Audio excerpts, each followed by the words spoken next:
The Mark Thompson Show.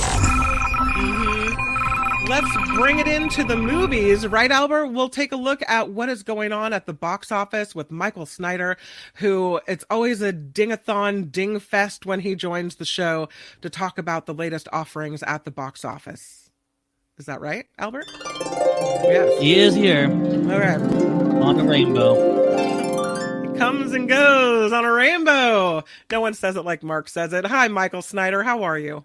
I'm fine. Happy to be here with Kim Possible and Alberto the Magnificent. And, it's been nonstop fun since last weekend with Halloween parties that lasted into the wee hours of October 31st, followed by the solemnity of All Saints' Day and yesterday's Day of the Dead celebration. And by the way, for Day of the Dead, I tried to contact the ghost of Jerry Garcia on the astral plane until a friend informed me that the holiday had nothing to do with that day. Where are my weed smokers at? Yeah. Okay. Yeah, I was grateful for the correction. Anyway. What did you dress up as for Halloween this year? I was a bohemian ne'er-do-well. Wait, that's my normal baseline existence. Anyway, so speaking of the dead, Elvis Presley, okay? Because we really should get into film reviews, and we're going to kick things off with Priscilla. We have had a heaping helping of Baz Luhrmann's kinetic, candy-colored Elvis biopic, and the rollicking Netflix animated series Agent Elvis, which suggests that during his career, at the height of it, in fact, he became an agent for a super secret organization. You remember those shots of Elvis with Nixon getting, the FBI badge or whatever it was? Yeah. This suggests that Elvis indeed was part of a black ops organization. And it's very funny, and I enjoyed it. But, back to back, Elvis and Agent Elvis, and now here comes Sofia Coppola's, or is that Sophia Coppola's movie about the king, or more specifically his queen, Priscilla, taking a sideways look at Elvis through the eyes of his teenage sweetheart, eventual wife, and of course, inevitable widow, Priscilla Beaulieu Presley. Mother, by the way, to the late Lisa Marie, and grandma to the talented actress and filmmaker Riley Keough. And Priscilla was good. I mean, from the time when Elvis, stationed in Germany during his stint in the army, meets 14-year-old Priscilla, daughter of an army officer, and is smitten with her. That's right. She was 14. Deal with it. Through their courtship, eventual marriage, and all the personal turbulence and showbiz hysteria that followed, Coppola tries to fashion something deep and resonant about the woman in the maelstrom and the price of celebrity, better put, the toll taken by the gift of fame and fortune. But its episodic approach often felt muddled and scattershot to me, which was kind of not helped by the murky cinematography in some sections. I mean, the sequences in Germany look like they were shot all in natural light, and not a lot of it. And there's also, moments of mumbled overlapping dialogue, probably meant to give the movie a cinema verite, you are there feel. And of course, Elvis was a noted mumbler, right? Thank you very much. So that was probably expected. And I have to say there are things to admire here, but mostly I have to say Kaylee Spaney's performance as Priscilla carries this. She does a beautiful, beautiful job. I've never heard of her before. Is she new on the scene? No, she's been in a few films before. It's just that she's never had a starring role like this. And Coppola has given her this lovely showpiece to display her skills. Look, no one is touching Austin Butler's Elvis from the Luhrmann movie, but Jacob Elordi was solid here as Mr. Presley. Still, I was not blown away by this. Could I be suffering from Elvis fatigue after Elvis and Agent Elvis? That's possible. It's a lot of Elvis. I know. By the way, I should point out it's fair to know straight up that both Agent Elvis and Priscilla were co-produced and thus heartily endorsed by Priscilla herself. And the movie I mean, it offers a real insider's take on her experience and the trials of being the wife of Elvis. I just wish it didn't leave me so cold and unsympathetic to the couple. What's And, interesting about this is I was reading this article where Lisa Marie Presley spoke out about this before she died, and she called this movie vengeful. She said it's negative, it makes her dad look awful, and she called on Sophia, Coppola, to say, don't do this movie. This is way too negative. Wow. We know so much about the seamy side of Elvis's life, and particularly the end of it and his, bloated stint in Vegas and how he died and what have you, that there's already a lot of negativity in the air about certain aspects of the Elvis Presley story.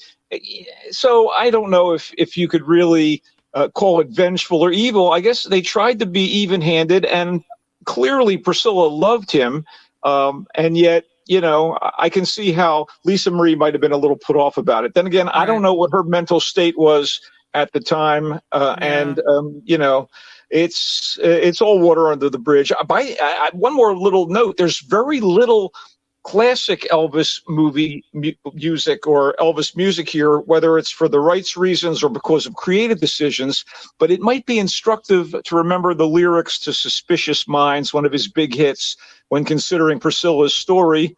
I'm caught in a trap. I can't get out because I love you too much, baby. So, I mean, when you think about that and you think about their relationship, there is something very there's your resonance right there. Anyway, Priscilla is in theaters, and I think it's going to be a good watch at home as well. Are you recommending it? Tentatively. I wasn't crazy about it, and again, I think burnout probably contributed to my shrug-worthy response.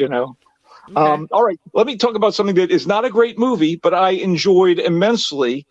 Quiz Lady, which you can watch on Hulu and has a lot of talent involved. Quiz Lady is a comedy with some family drama woven in here and there about a young woman who is the little sister of a troublemaking, egomaniacal, narcissistic elder sister. And the younger girl has spent her life fixated on a game show. And this game show has been like, manna to her. She loves it. She watches it. She is obsessed by it. And she's very, very smart. And she works in kind of a cubicle drone job. And the only joy she gets is from watching this quiz show. And what happens is her sister, who has been out of the picture, shows up needing money, kind of desperate. And circumstances develop where the younger woman rather, has to audition for the show in order to get the finances to basically pay off a debt that their ne'er-do-well gambling mom has rung up with a local criminal. So Awkwafina plays the young woman, and Sandra Oh in an absolutely fantastic comedic performance. Awkwafina is kind of the straight person here as the quiz-loving younger sister. Sandra Oh is absolutely great as Jenny, the older sister, while Anne, is basically beleaguered for most of the movie and has to step up and audition and be a part of the show, which, by the way, is hosted by an actor that we love, and that would be, of course, Will Ferrell, who plays the host of the show. Okay. There's supporting work by Tony Hale. Holland Taylor plays the cranky woman who lives next door to Anne. Jason Schwartzman is in the movie as like the 80-time champion of the show that our heroine Anne has to dethrone in order to kind of make the money she needs to pay off the big debt. And I was very entertained by the movie. It's not a great film, but it is funny. And man, Sandra Oh has got skills. She can do drama, she can do action, she can do comedy, and here she's totally in her element.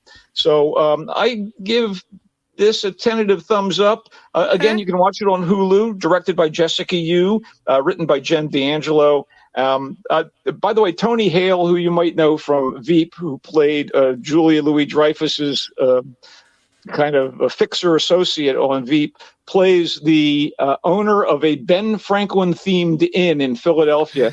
And he's dressed as Ben Franklin, and it's really a funny set of sequences with Tony Hale. I enjoyed Quiz Lady. What can I tell you? It's not great, but it's not a waste of your time whatsoever. Okay, cool. Quiz Lady. I've seen the advertisements pop up when I'm playing Words with Friends, and they're really long. So I was kind of like, what is this and why is it on my screen? And now I think maybe it's something that I could watch. So cool. It's cute. You can watch it with your kids. Okay. It's fun. And Will Ferrell in a supporting role. I didn't think much of his performance in Barbie, but here he's truly in his element. He plays kind of an Alex Trebek type. And in fact, this quiz show that they do, this fictional quiz show, is very much a Jeopardy style program. Jason Schwartzman is very funny as the arrogant, multi-time champion who can't believe that this timid girl is going to possibly dethrone him. Anyway, I don't want to say much more about it. Okay. Let's move on to The Marsh King's Daughter, which is kind of a crime drama. It's a thriller, and it's okay. Basically, it concerns a young woman who, as a child, was raised by her father and mother in the wilderness of Michigan. And her father was sort of like a back-to-the-land survivalist type. And it turns out that there's a really ugly backstory as to why they're out there. And eventually, she grows up and becomes a more conventional citizen in a city with a husband and a daughter. But her father, who is, shall we say, unhinged, is always lurking and could possibly come back and ruin her life. And she basically has to lean on all the skills that he taught her when she was a child to somehow protect her own family. And that sounds almost like horror and thriller at the same time. It kind of is. Daisy Ridley plays the grown-up Helena. She's pretty damn good. You know her as Rey from the Star Wars movies. And Ben Mendelsohn plays her dad, who becomes known as the Marsh King for what he's done in his dark past. And Mendelsohn is a really good actor from the UK. He was in Secret Invasion, the recent Marvel thing with Samuel L. Jackson, playing Talos, the Skrull. He's also been in a couple other Marvel films. And here he's completely not that guy. Totally different character. Very well acted. I have to say also that Neil Berger was the director here, and he directed two movies I am incredibly fond of, The Illusionist and Limitless, which actually the latter spawning a TV series, and the movie Limitless starring, among other people, Bradley Cooper. This is not up to those movies. The Marsh King's Daughter is not at that level. But despite a predictable script, it was engrossing enough to merit home viewing, at very least, thanks to the solid direction, visually expansive wilderness settings, and again, really good acting. The Marsh King's Daughter, it's okay. I mean, we're sort of on the fence this weekend about these movies. Is this one in the movie theater or is it on TV? It is currently in theaters, and I assume it's going to eventually end up streaming. And, the script was okay. I mean, I really feel like nothing has blown me away this weekend. And I wish I had better news, right? I don't know. What can you say? Not even The Kill Room? The Kill Room might have blown you away, no? Well, I will mention The Kill Room. The Kill Room is sort of a satire of art. It's also a bit of a thriller, and it has a pretty impressive triumvirate of actors at the head. That's a ding word for sure. The cast. I mean, thank you. Uma Thurman plays a failing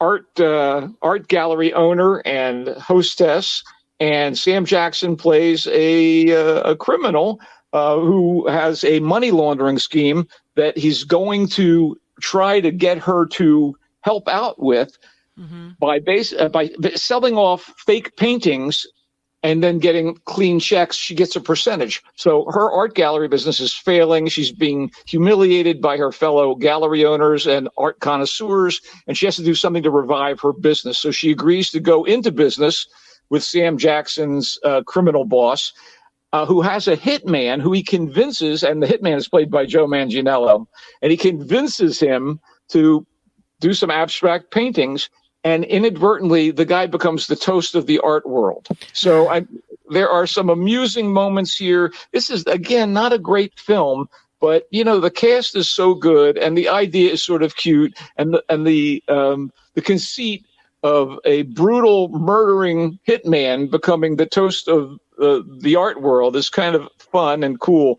I don't want to reveal some of the visual gags here, and when I say gag, I do mean occasionally that kind of gagging. But there are some moments, not great, directed by Nicole Paoni and written by Jonathan Jacobson. It's definitely a home viewing thing. It's in theaters right now, but you can also stream it on various streaming services, including Amazon and Prime Video. So the hit room, the kill room, rather. I thought it was okay. Okay. So let's review. You said Priscilla, you weren't crazy about it. You had Elvis Overload. That one's in theaters. You said The Quiz Lady, entertaining and funny, and you kind of liked it, but not overboard. You weren't overboard. No, it's solid entertainment, but it's kind of forgettable. Marsh King's Daughter, you said that's okay. It's a thriller. It's in theaters. And then The Kill Room, you said, meh, it's all right. That it's in theaters, but you think it's you wait for that one to come to your house. No, it's already available on streaming. Oh, it's streaming. Okay. You don't have to wait. And it has its moments, but again, these movies are not the most memorable of the four. Is probably Priscilla, but I think it's flawed. And I do think the most fun is Quiz Lady. Quickly, let's talk a bit about television. May we? Please. Yes. What's on TV? Okay. We are a number of episodes into the sequel to the award-winning, long-running sitcom Frasier, about the pompous call-in radio psychologist Frasier Crane, played by pompous right-winger Kelsey Grammer. And the show was about his interactions with family and friends in Seattle. And that was, spun off an equally successful sitcom called Cheers, set in Boston. So it's years later. Kelsey Gotta Eat. They've done a revival. So Frasier. I haven't seen it. Do you like the show, or is it missable? Let me, with caveats. Okay. It's like a comfortable loafer, putting on a comfortable loafer. Some of the writing is so by the numbers, and some of the jokes are flat and forced. But there's a certain charm to the cast of characters he surrounded himself with in this thing. Frasier in this show has relocated back to Boston after a long run as a Dr. Phil-style TV host in Chicago. I don't know, maybe under the Oprah umbrella. Anyway, it's so many years later that Frederick, Frasier's kid with Bebe Neuwirth's Lilith character, is now a hunky but bemused firefighter in Boston. And Frasier moves in with Freddie, initially dubbed Frederick, creating a mirror of the dynamic between fussy Frasier and his working-class ex-cop father in the original version of the show. So, they're kind of flipping the switch on this thing. Nicholas Lyndhurst, by the way, from the massive UK sitcom hit Only Fools and Horses, he's right there on the right. He plays Frasier's colleague at Harvard, where Frasier is now a professor of psychology because he has been recruited by the dean of the psychology department to raise the celebrity profile, of her department. So in any event, Freddie has got a cute single mom actress, will they or won't they, neighbor across the hall. There's Frasier's nervous nephew, son of his brother Niles and Niles' wife Daphne from the original show. And this kid is comfortable in his collegiate academic pursuits, but socially inept like Niles.